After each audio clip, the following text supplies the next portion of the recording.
ಕಾಂಗ್ರೆಸ್ ಸರ್ಕಾರಕ್ಕೆ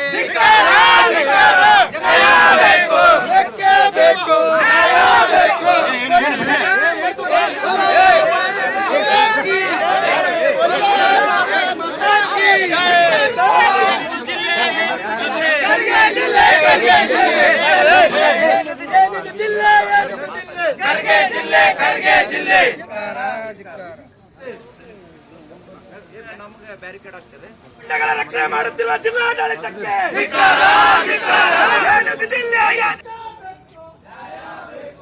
ಮಲ್ಲಯ್ಯ ಸ್ವಾಮಿ ಅನ್ನುವಂತಹ ವ್ಯಕ್ತಿಯನ್ನ 4-5 ಜನ ಗೂಂಡಾಗಳು ಕಾಂಗ್ರೆಸ್ಸಿನ ಇನ್ಚಾರ್ಜ್ ಮಿನಿಸ್ಟರ್ ಮತ್ತು ದಕ್ಷಿಣ ಕ್ಷೇತ್ರದ ಶಾಸಕ ಅಲ್ಲಂಪ್ರಭು ಪಾಟೀಲರ ಬೆಂಬಲಿಗರು ಈ ಮಲ್ಲಯ್ಯ ಸ್ವಾಮಿಯನ್ನ ಕಿಡ್ನ್ಯಾಪ್ ಮಾಡಿ ಸಿಕ್ಕಾಪಟ್ಟೆ ಹಲ್ಲೆ ಮಾಡಿ ಬ್ಯಾಂಕಿನಿಂದ 20 ಲಕ್ಷ ರೂಪಾಯಿಯನ್ನ ಲೂಟಿ ಮಾಡ್ಕೊಂಡು ಹೋಗಿದ್ದಾರೆ. ಮತ್ತು ಈ 20 ಲಕ್ಷ ರೂಪಾಯಿ ಲೂಟಿ ಮಾಡಿರುವುದನ್ನ ನಿನ್ನ ಯಾರಿಗಾದ್ರೂ ಹೇಳಿದರೆ ನಿನ್ನ ಕೊಲೆ ಮಾಡ್ತೀವಿ ಅನ್ನುವಂಥ ಬೆದರಿಕೆ ಕೂಡ ಹಾಕಿ ಸಿಕ್ಕಾಪಟ್ಟೆ ಟಾರ್ಚರ್ ಕೊಟ್ಟು ಅವರನ್ನ ಮಾನಸಿಕವಾಗಿ ಕುಗ್ಗಿಸಿದ್ರು. ಇದನ್ನ ಕುರಿತು ಇಲ್ಲಿಯ ಪ್ರತಾಪರ ಠಾಣೆಯಲ್ಲಿ ಪ್ರಕರಣ ದಾಖಲಾಗಿದೆ. ಪ್ರಕರಣ ದಾಖಲಾಗಿ 3 ತಿಂಗಳಾಯ್ತು. ಸಂಪೂರ್ಣವಾಗಿರುವಂತಹ ತನಿಖೆ ಮಾಡದೇ ಪೊಲೀಸರು ನಿಷ್ಕಾಳಜಿಯನ್ನ ವಹಿಸಿದ್ದಾರೆ. ಇದಕ್ಕೆ ಕಾರಣ ಇಲ್ಲಿಯ ಆಳುವಂತಹ ಮಂತ್ರಿಗಳು ಮತ್ತು ಶಾಸಕರು. ಇವರ ಮಾತನ್ನ ಕೇಳಿ ಪೊಲೀಸರು ನಿಷ್ಕ್ರಿಯವಾಗಿದ್ದಾರೆ. ಹೀಗಾಗಿ 20 ಲಕ್ಷ ರೂಪಾಯಿ ಇಲ್ಲಿವರೆಗೂ ರಿಕವರಿ ಮಾಡಿಲ್ಲ. ಎಷ್ಟು ಜನರನ್ನ ಅರೆಸ್ಟ್ ಮಾಡಿದ್ದೀವಿ, ಈ ಹಣ ಎಲ್ಲೆಲ್ಲಿಟ್ಟಿದ್ದಾರೆ ಅನ್ನುವಂತಹ ಮಾಹಿತಿ ಸಾರ್ವಜನಿಕರಿಗೆ ಕೊಟ್ಟಿಲ್ಲ. ಹೀಗಾಗಿ ನಾವು ಇವತ್ತು ಪೊಲೀಸ್ ಇಲಾಖೆ ಆಯುಕ್ತರ ಕಚೇರಿಗೆ ಮುತ್ತಿಗೆಯನ್ನು ಹಾಕ್ತಾ ಇದ್ದೀವಿ.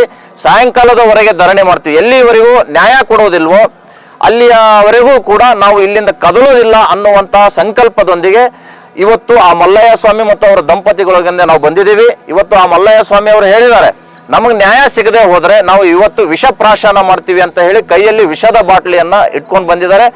ಏನೂ ಆದರೂ ಹೆಚ್ಚು ಕಮ್ಮಿ ಆದರೆ ಇಲ್ಲಿಯ ಪೊಲೀಸ್ ಆಯುಕ್ತರೇ ಅದಕ್ಕೆ ನೇರ ಹೊಣೆ ಆಗ್ತಾರೆ ಅನ್ನುವಂಥದ್ದನ್ನ ನಾನು ಹೇಳ್ತಾ ಇದ್ದೇನೆ. ಅಲ್ಲ, ಈಗ ಈ ಮುಂಚೆ ಪೊಲೀಸರು ಕೂಡ ಆರೋಪಿಗಳನ್ನು ಅರೆಸ್ಟ್ ಕೂಡ ಮಾಡಿದ್ದಾರೆ, ಒಂದಿಷ್ಟು ರಿಕವರಿ ಕೂಡ ಮಾಡಿದ್ದಾರೆ ಅಂತ ಪರ್ಟಿಕ್ಯುಲರ್ ಉದ್ದೇಶ ಏನು ಅಂತ ನಿಮ್ಗೆ ಹೋರಾಟ? ಅಲ್ಲ ಸರ್, ಅದು 4 ಗೋಡೆ ಮಧ್ಯನೇ ಇರಬೇಕಾ ತನಿಖೆ? ಕಾರ್ಪೊರೇಷನ್ನಲ್ಲಿ ಸುಮಾರು 37 ಲಕ್ಷ ರೂಪಾಯಿ ಲೂಟಿ ಆಯ್ತು. ತಕ್ಷಣವೇ ಅವರ ಆರೋಪಿಗಳನ್ನ ಅರೆಸ್ಟ್ ಮಾಡಿದ್ರು. ಹಣವನ್ನ ಡಿಸ್ಪ್ಲೇ ಮಾಡಿ ಇಲ್ಲಿಯ ಕಮಿಷನರೇ ಪತ್ರಿಕಾಗೋಷ್ಠಿ ಕರೆದು ಸಂಪೂರ್ಣ ಮಾಹಿತಿಯನ್ನ ಜಿಲ್ಲೆಯ ಜನತೆಗೆ ಕೊಟ್ಟರು. ಆದ್ರೆ ಈ ಪ್ರಕರಣದಲ್ಲಿ ಯಾಕೆ ಕೊಡ್ತಾ ಇಲ್ಲ? ಯಾಕೆ ಇವರು ಇನ್ಚಾರ್ಜ್ ಮಿನಿಸ್ಟರ್ ಬೆಂಬಲಿಗರು, ಸೌತ್ MLA ಸಪೋರ್ಟರ್ಸ್ ಅಂತೇಳಿ ನೀವು ಪ್ರೆಸ್ ಮೀಟ್ ಮಾಡ್ತಾ ಇಲ್ವಾ? ಇವ್ರು ಮರ್ಯಾದೆ ಉಳಿಸ್ತಾ ಇದ್ದೀರಾ ನೀವು? ಅದೆಲ್ಲ ನೆಪ ಹೇಳೋದು ಬೇಕಾಗಿಲ್ಲ. ಇವತ್ತು ಎಷ್ಟು ಹಣ ರಿಕವರಿ ಆಗಿದೆ ಸಂಪೂರ್ಣವಾಗಿರುವಂತಹ ಮಾಹಿತಿ, ಯಾರ್ಯಾರು ಇದರಲ್ಲಿ ಭಾಗಿಯಾಗಿದ್ದಾರೆ ಅವರ ಮುಖಚರ್ಯೆ ಇಡೀ ಜನಾಂಗಕ್ಕೆ ಗೊತ್ತಾಗ್ಬೇಕಲ್ಲ. ಇವರು ಇನ್ನೊಬ್ಬರಿಂದ ಇನ್ನೊಬ್ರು ಮೋಸ ಮಾಡಬಾರ್ದಲ್ಲ ಇವರು. ಹೀಗಾಗಿ ಅದನ್ನ ಪ್ರಚಾರ ಪಡಿಸ್ಬೇಕು, ಅದನ್ನ ಪ್ರಸ್ತುತ ಪಡಿಸ್ಬೇಕು ಅನ್ನುವಂಥದ್ದು ನಮ್ದಿದೆ. ಬಹಿರಂಗ ಪಡಿಸದೆ ಹೊರತು ನಾವು ಇಲ್ಲಿಂದ ಕದಲೋದಿಲ್ಲ ಅನ್ನುವಂಥದ್ದು ನಾವು ಹೇಳ್ತಾ ಇದ್ದೇವೆ. ಉಸ್ತುವಾರಿ ಸಚಿವರು ಮತ್ತೆ ಇಲ್ಲಿರ್ತಕ್ಕಂಥ ಶಾಸಕರು ರಕ್ಷಣೆ ಮಾಡ್ತಾರೆ. ಯಾಕೆ ರಕ್ಷಣೆ ಮಾಡ್ತಾರೆ? ಯಾವ ಉದ್ದೇಶಕ್ಕೆ? ನೋಡಿ, ಪೊಲೀಸ್ ಆಫೀಸರ್ದು ಇಲ್ಲಿಯ ಶಾಸಕರದು ಕಾಲಿಸ್ಟ್ ತೆಗೆದು ನೋಡ್ರಿ. ಅವ್ರ ಬೆಂಬಲಿಗರು. ಘಟನೆ ಆಗಿದ್ದು ರೇಡಿಯೋ ಸ್ಟೇಷನ್ ನಂದಿಕೂರ್ ಹತ್ರ, ಅದರ ವ್ಯಾಪ್ತಿ ಬರುವಂತದ್ದು ಯೂನಿವರ್ಸಿಟಿ ಪೊಲೀಸ್ ಠಾಣೆ. ಇದನ್ನ ಬಿಟ್ಟು ಈ ಪ್ರಕರಣವನ್ನ ಮುಚ್ಚಾಕ್ಬೇಕು, ಇದು ನಾನು ಒತ್ತಡ ಹಾಕ್ತಾ ಇದ್ದೀನಿ ಅನ್ನುವಂಥದ್ದು ಬರಬಾರ್ದು ಅನ್ನುವ ಕಾರಣಕ್ಕಾಗಿ ಪ್ರತಾಪಾಬಾದ್ ಪೊಲೀಸ್ ಸ್ಟೇಷನ್ ಕಳಿಸಿದ್ದಾರೆ. ಅದು ಮತಕ್ಷೇತ್ರ ಅಫ್ಜಲ್ಪುರದ್ದು. ಇದನ್ನ ಯಾಕೆ ಮಾಡಿದರು? ಇದರಲ್ಲಿ ಸ್ಪಷ್ಟವಾಗಿ ಆಗುತ್ತೆ. ಮತ್ತೆ ಬಾಂಬೆ ಸತೀಶ್ ಅನ್ನುವಂಥ ಕುಖ್ಯಾತ ರೌಡಿ ಅರೆಸ್ಟ್ ಮಾಡ್ಕೊಂಡು ಮನೆ ಕರ್ಕೊಂಡು ಹೋಗಿದ್ದಾರೆ, ಜೈಲಿಗೆ ಕರ್ಕೊಂಡು ಹೋಗಿದ್ದಾರೆ ಮನೆಯಿಂದ. ಇಮಿಡಿಯೇಟ್ 2 ಗಂಟೆದಲ್ಲಿ ಅವನನ್ನು ವಾಪಸ್ ಕಳಿಸ್ತಾರಂದ್ರೆ ಇದು ಯಾರ್ದು ರೆಕಮೆಂಡು? ನಿಮ್ಮ ಪತ್ರಿಕೆ, ನಿಮ್ಮ ಟಿವಿಯಲ್ಲೇ ಬಂತು. ಇದನ್ನ ಯಾರ್ದೋ ಬಲವಾದ ಕಾರಣ ಇದೆ, ಬಲವಾದ ಮಂತ್ರಿಗಳ ಮತ್ತು ಶಾಸಕರ ಒತ್ತಡ ಇರೋದ್ರಿಂದಲೇ ಇಂತಹ ಕುಖ್ಯಾತ ರೌಡಿಗಳು ಇಲ್ಲಿ ತಲೆ ಎತ್ತಾ ಇದ್ದಾರೆ. ಅದು ನಿಲ್ಬೇಕು. ಇನ್ನೊಬ್ರು ಮೋಸಕ್ಕೆ ಒಳಗಾಗಬಾರ್ದು, ಇನ್ನೊಬ್ರು ವಂಚನೆಗೆ ಒಳಗಾಗಬಾರ್ದು ಅನ್ನುವಂಥದ್ದು ನಮ್ಮ ಹೋರಾಟ ಇದೆ. ಮಲ್ಲಯ್ಯ ಸ್ವಾಮಿ ಅವರು ಇವತ್ತು ವಿಷ ತಗೊಂಡು ಬಂದಿದ್ದಾರೆ. ಅವರು ವಿಷ ಕುಡಿದ್ರು ಅಂದ್ರೆ ಇಲ್ಲಿಯ ಪೊಲೀಸ್ ಆಯುಕ್ತರೇ ನೇರ ಹೊಣೆ ಅಂತ ನಾನು ಹೇಳ್ತಾ ಇದ್ದೇನೆ.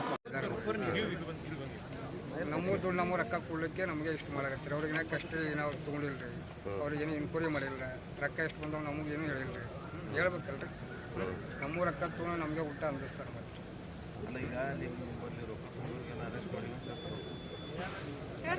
ನಮ್ಮ ಎದುರು ಏನು ಹೇಳಲ್ಲ, ನಮ್ಮ ಎದುರು ಏನು ಹೇಳಲ್ರಿ. ಎಷ್ಟು ದುಡ್ಡು ಬಂದಾವೆ, ಎಷ್ಟು ಅರೆಸ್ಟ್ ಮಾಡಿದ್ರು ಮಂದಿಗೆ ಅಂತ ಹೇಳ್ಬೇಕಲ್ರಿ. ಇವತ್ತೇನು ಮಾಡ್ತಾ ಇದ್ದೀರಾ ಧರಣಿ ನೀವು? ಇನ್ನು ಇನ್ಕ್ವರಿ ಮಾಡಲ್ಲ ಈಗ ರೀ 3 ತಿಂಗಳಾಯ್ತು ರೀ. ಒಟ್ಟು ಇನ್ಕ್ವರಿ ಇಲ್ಲ ಏನಿಲ್ಲ ರೀ. ಹೇಳ್ಬೇಕು ರೀ, ಇಷ್ಟು ಬಂದಾವ ಇಷ್ಟಿಲ್ಲ, ಇವ್ರಿಗೆ ಕಸ್ಟಡಿ ತೊಗೊಂಡಿದ್ದಾವೆ, ಇಷ್ಟು ಜೈಲ್ದಾಗ ಹಾಕಿದವು ಅಂತ ಹೇಳ್ಬೇಕಲ್ರಿ. ಇವಾಗ ನಮ್ಗೆ ನ್ಯಾಯ ಬೇಕು ರೀ. ನ್ಯಾಯ ಸಿಗಲಿಲ್ಲ ಅಂದ್ರೆ ನಾವು ಇಲ್ಲೇ ಎಣ್ಣೆ ಸತ್ತು ನಮ್ಮ ದುಡ್ಡು ನಮಗೆ ರೊಕ್ಕ ಬರಬೇಕು. 20 ಲಕ್ಷ ರೂಪಾಯಿ ಬರುತ್ತೆ. ಹಾಂ, 20 ಲಕ್ಷ ರೂಪಾಯಿ ತೊಗೊಂಡು ಬ್ಯಾಂಕ್ನಾಗ ತೊಗೊಂಡು ಓಡೋದ್ರೆ ಅಂದಿಸ್ಕೆ